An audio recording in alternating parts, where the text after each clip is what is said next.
اللہ کتنی عیدی دیتا ہوگا یار. جب عیدی لینے کا وقت ہو اس دن ہم بازار میں ہوں, خریداری چاند رات کے اوپر چھوڑ دیں کہ اس رات کو ہم بازار جائیں گے. کچھ لوگ یا تو لیلۃ الجائزہ, یہ اللہ سے رحمتیں لینے کی رات ہے, برکتیں وصول کرنے کی رات ہے. رات شریعت اسلامیہ میں لیلۃ الجائزہ کہلاتی ہے, اور اللہ تعالیٰ جل شانہ بندوں کو اس رات نوازتا ہے کہ پورا مہینہ تم نے روزے رکھے اور اب میں تمہیں اس کا صلہ عطا کروں گا. اور لیلۃ الجائزہ میں اللہ عیدی عطا کرتا ہے, اور بندوں کو وہ عطا کرتا ہے جو وہ سوچ بھی نہیں سکتے کہ ہمارا مالک ہمیں کیا کیا عطا کرتا ہے.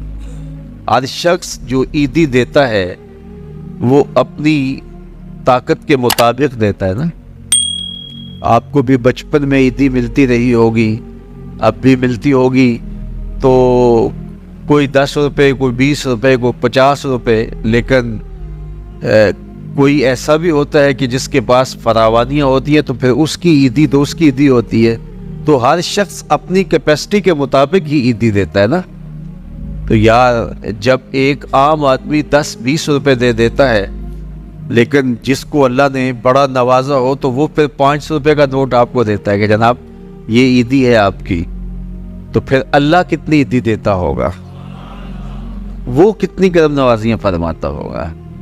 تو یار جب عیدی لینے کا وقت ہو اس دن ہم بازار میں ہوں, جب عیدی لینے کا وقت, کچھ لوگ اپنے سارے کام اور ساری خریداری چاند رات کے اوپر چھوڑ دیں کہ اس رات کو ہم بازار جائیں گے. کچھ لوگوں کو شوق ہوتا ہے اس رات بازار جانے کا, حالانکہ بازار شر الاماکن, پوری جگہ سب سے بہتر جگہیں اللہ کے گھر مسجدیں ہیں, اور سب سے بدترین جگہیں بازار ہیں. تو مجبوری کے ساتھ بازار میں جایا جاتا ہے. آپ کی مجبوری ہے کچھ خریدنا, اور اگر آپ کاروبار کرتے ہیں تو آپ کی مجبوری ہے کچھ بیچنا, تاکہ آپ اس خرید و فروخت سے اپنے بچوں کا رزق کما سکیں یا اپنی ضروریات کو وہاں سے جا کے خرید کے لا سکیں. تو وہ مجبوری ہے, تو مجبوری کے لیے آپ وہاں جا سکتے ہیں. اور ہمیں حکم دیا گیا دیر سے جاؤ جلدی واپس آ جاؤ. مسجد میں حکم دیا گیا ہے جلدی جاؤ دیر سے واپس آؤ. اور ہمیں پتہ ہے کہ چاند رات کو رش کتنا ہوتا ہے, اور ہم اسی وقت کے لیے سارے کام چھوڑے ہوں جبکہ کندھے سے کندھا چھو رہا ہوتا ہے اور مرد و زن کا اختلاط بھی وہاں ہوتا ہے. تو پھر اپنے آپ کو بچانا اور اپنے آپ کو محفوظ رکھنا اور اپنی نظر کی عفت اور پاکیزگی کا خیال رکھنا کتنا مشکل ہو جائے گا. اپنے آپ کو آزمائش میں ہی کیوں ڈالا جائے کہ جس میں ہم پورے نہ اتر سکیں. تو اس لیے یہ بات ذہن میں رکھیے گا کہ یہ لیلۃ الجائزہ ہے, یہ جولی پھیلا کے رب سے مانگنے کا وقت ہے, یہ بازاروں میں آوارگی کا وقت نہیں ہے. تو یہ رات بھی ہماری اللہ کی حضور عبادت میں گزرنی چاہیے, ذکر و فکر میں گزرنی چاہیے, یاد الہی میں گزرنی چاہیے. تو لیلۃ الجائزہ کو کبھی ضائع نہ کیجیے اور اس رات کو برباد نہ کیجیے. سارے مہینے کی محنت آپ نے جو کی, اب اس کا صلہ لینے کا وقت ہے, اب عیدی لینے کا وقت ہے. تو عیدی لیجئے اپنے رب سے, جولیاں پھیلا پھیلا کے لیجئے, اس سے خیرات مانگیے, اس کی کرم نوازیاں اور اس کی رحمتیں تمہارے اوپر برسیں گی, تو ان کو اپنے دامن میں سنبھو لیجئے. تو اپنی ضروریات کے لیے اور وقت نکالیے. اور عید کا دن بھی اللہ نے ہمیں 5 نمازوں کے علاوہ ایک اضافی نماز عید کی ہمارے اوپر واجب کی ہے. عید کے دن تو لوگ فرض نمازیں چھوڑ دیتے ہیں, جبکہ عید کے دن فرض نمازوں کے علاوہ ایک اضافی نماز رکھی گئی ہے. تو یہ ہمارا امتحان تھا, ہمارے 1 مہینے کی جو ٹریننگ ہوئی تھی, اس کے بعد آج ظہر کے وقت, آج عید کے دن فجر کے وقت, آج عصر اور مغرب کے وقت دیکھنا تھا کہ اس کا اثر ہماری روح میں کتنا اترا ہے. اور میں کہتا ہوں کہ جب مسلمان سارا مہینہ روزے رکھیں, تراویح بھی پڑھیں اور نمازیں بھی ادا کریں, اور عید کے دن فجر کے وقت مسجد میں نمازی نہ ملے, ظہر کے وقت آدھی صف ہو تو شیطان تو بڑا خوش ہوتا ہوگا، وہ تو بڑا راضی ہوتا ہوگا کہ یہ پڑھتے تھے نمازیں اور تراویح اور کیا کیا کرتے تھے، پتہ چلا نا کہ ان کے اندر کچھ بھی نہیں اترا اور یہ جہاں کھڑے تھے اس سے بھی نیچے لڑک کے آ گئے۔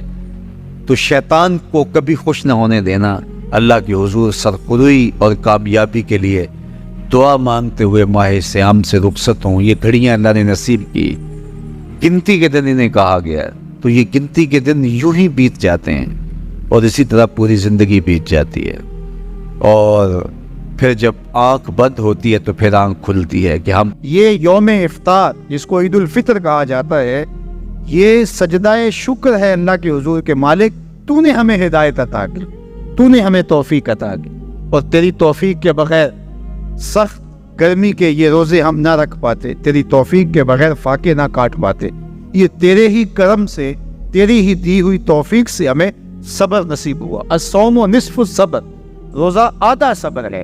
تو جس نے توفیق دی، اب اسی کا شکریہ ادا کرنے کے لیے ہم کھلے میدان میں، ہم مرکز میں، ہم مسجد میں، ہم مختلف جگہوں پہ جمع ہوتے ہیں اور جمع ہو کے اس بات کا اعلان کرتے ہیں، مالک میری توفیق بھی تیرے کرم کا صدقہ یہ قدم اٹھتے نہیں اٹھائے جاتے، تو نے توفیق دی تو روزے رکھے گئے، تو نے توفیق دی تو گنتی کے دن پورے ہوئے، تو نے توفیق دی تو مالک تیرے ہی حضور حاضر ہوئے، اور یہ تیرا ہی کرم ہے اور تیری ہی کرم نوازیوں کے رنگ ہیں۔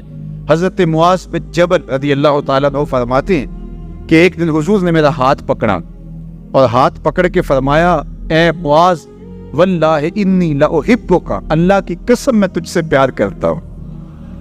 پھر دوبارہ فرمایا، واللہ انی لأحبک، اے معاذ میں اللہ کی قسم تم سے پیار کرتا ہوں۔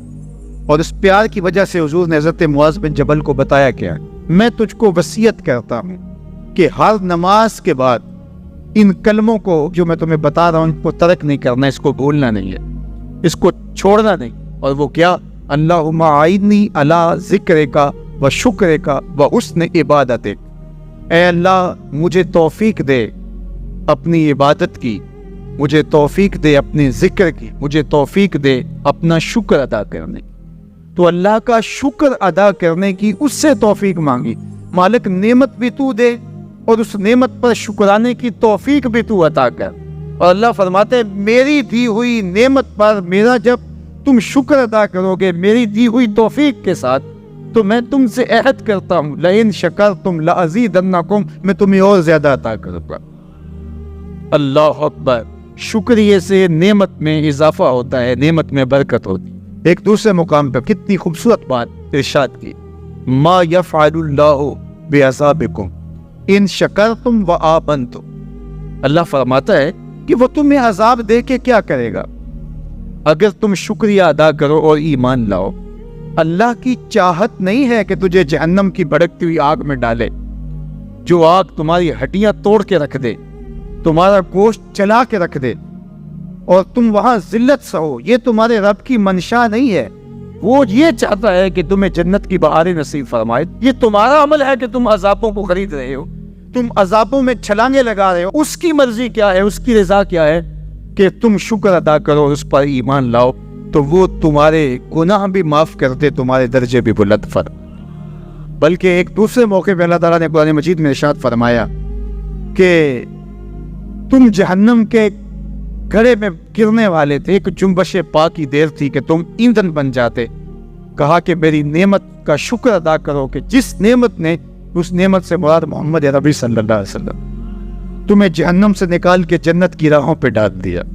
تو ہمارا رب ہمیں بخشنا چاہتا ہے، ہمارا رب ہماری مغفرت کرنا چاہتا ہے، ہمارے گناہوں کو معاف کرنا چاہتا ہے۔ رحمت رب بہانہ میچوئے، اس کی رحمتیں بہانہ تلاش کرتی ہیں، اور بندوں کو بخشنا اسے بڑا پسند ہے۔ تو وہ کتنا کریم ہے، کتنا کریم ہے، کتنا کرم فرمانے والا ہے، کتنا رحیم ہے بندوں پر۔ جب بندے عیدگاہ کی طرف آ رہے ہوتے ہیں اور چیخ چیخ کے کہہ رہے ہوتے ہیں اللہ اکبر اللہ اکبر لا الہ الا اللہ واللہ اکبر اللہ اکبر وللہ الحمد اللہ اکبر اللہ اکبر لا الہ الا اللہ واللہ اکبر اللہ اکبر وللہ الحمد اللہ اکبر لا الہ الا اللہ واللہ اکبر اللہ اکبر وللہ الحمد. تو اللہ فرشتوں سے فرماتا ہے کہ کیا مزدوری دی جائے اس مزدور کو جو کام پورا کرے. تو وہ کہتے ہیں مالک اجر تو پورا ہی ملنا چاہیے. تو فرمایا یہ چیخ چیخ کے جو مجھے پکارتے ہوئے آ رہے ہیں میں نے ان کو بخش دیا. اور وہ چیخ چیخ کے کیا کہتے ہوئے آ رہے ہیں؟ اللہ اکبر لا الہ الا اللہ واللہ اکبر اللہ اکبر وللہ الحمد اللہ اکبر لا الہ الا اللہ واللہ اکبر اللہ اکبر وللہ الحمد. ماہ رمضان اپنی شان و شوکت کے ساتھ جلوہ گر ہوا اور رحمتیں لٹاتا ہوا ہم سے رخصتی کی طرف بڑھ رہا ہے. اللہ اس ماہ مبارک کی برکتیں ہماری روحوں میں اتار. ایسا نہ ہو کہ یہ مہینہ آیا اور چلا گیا اور ہم جہاں کھڑے تھے وہی کے وہی ہی کھڑے نظر آئیں. اللہ اس مہینے کو ہمارے باطن کی ستھرائی کا ذریعہ بنا، ہمارے اندر کی پاکیزگی کا سبب بنا دے، ہمارے اندر اجڑنے سے بچ جائیں، ہمارے من صاف ہو جائیں. یہ توبہ کا مہینہ ہے، مواسات کا مہینہ ہے، ہمدردی کا مہینہ ہے، اللہ سے قربت کا ذریعہ ہے. اس مہینے کی ہر رات بخشش برستی ہے، ہر دن میں نور برستا ہے. اس کے روزے گناہوں کا کفارہ ہیں، اس کا ایک ایک لمحہ اللہ کی رحمتوں کے حصول کا ضامن ہے. تو آئیے میں اور آپ اس ماہ مبارک میں اللہ کے حضور سچی توبہ کر کے اس کی خاص رحمتوں سے مالا مال ہوں. اور لیلۃ الجائزہ جو آنے والی ہے جس کو ہم چاند رات کہتے ہیں، یہ رات اللہ کی خاص رحمتوں کے بٹنے کی رات. جب کوئی مزدور مزدوری کرتا ہے تو اس کو آخری وقت میں مزدوری ملتی ہے. تو گویا لیلۃ الجائزہ کو بازاروں میں نہ گزارنا. کچھ لوگ اہتمام سے اپنے کام مؤخر کرتے رہتے ہیں کہ ہم اس رات بازار جائیں گے، وہ رونق میلہ دیکھنا چاہتے ہیں.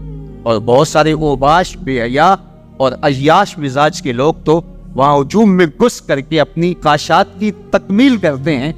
تو یہ کتنی غلاظت اور کتنی گندگی ہے کہ رمضان المبارک کا مہینہ جو ہے وہ گزرا اور ابھی شیطان کھلے اور سب سے پہلے آ کے اس کو چمٹ گیا اور اس کو کہاں لا کے کھڑا کر دیا. تو لیلۃ الجائزہ یہ اللہ سے رحمتیں لینے کی رات ہے، برکتیں وصول کرنے کی رات ہے. یہ رات بھی مصلی بچھا کے بیٹھی اور اللہ سے رحمتیں مانگیے اور اس کی کرم نوازیوں کے لیے اس کے حضور سوال کیجیے.